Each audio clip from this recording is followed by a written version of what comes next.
About freedom. Ladies and gentlemen, Nigeria was under a rule before, under a British rule. In 1960, we got our independence from the British government. Physically, but mentally, I'm not yet free. Praise the Lord. Number 4 doesn't go far. Amen. So like I relate here.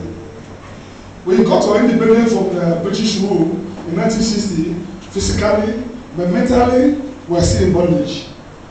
And if you can understand Nigeria, we have all the mineral resources, we have everything we needed to be a super nation. But yet, our mind is in the British. Every of our resources, every of our money, all the professionals, all the engineers, we have everything we needed in this nation to grow. But because we are under rule for many years, our mind have been seized. Any man that can get a hold of you, if you can get to your mind, they have gotten you. Any man that can get to your mind can control you. Praise the Lord. Listen to me, somebody else. Praise the Lord, somebody. If you can look at our government, everything we have, they send it to British country. All our money, they used to invest in the British government. Even all the oil, we send it to the British government. But yet, we say we are independent. But yet, no development in Africa. If you look at Libya now, if there's a war going on now, the nation is divided into two. One part of the nation needs freedom. One part of the nation, they don't want freedom. If you look at this money, they kill Gaddafi's son and grandchildren. But the nation in Tripoli, they are protesting against it because they love Gaddafi. If anybody can hold you in your childhood, if anybody can hold your father in your childhood, can hold you when you're adult. You don't change the adult, you only what you can do to adult to advise the adult.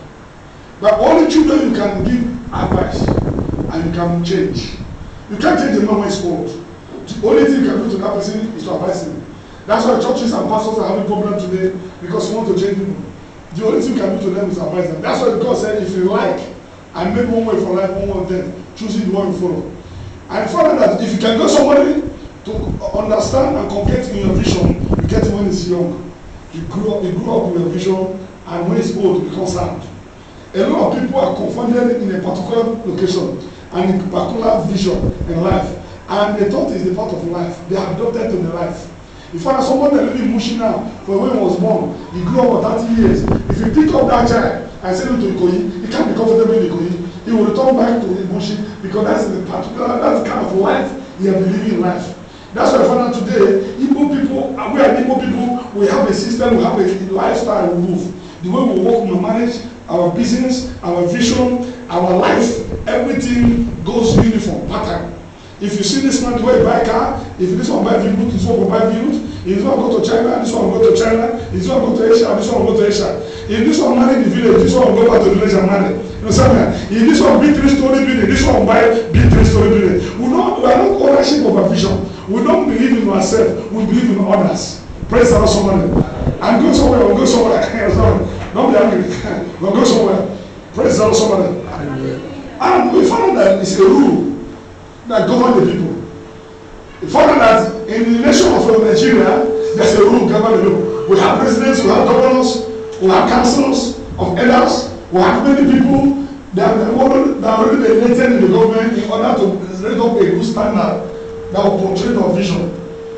But because of the rule, we are not yet free.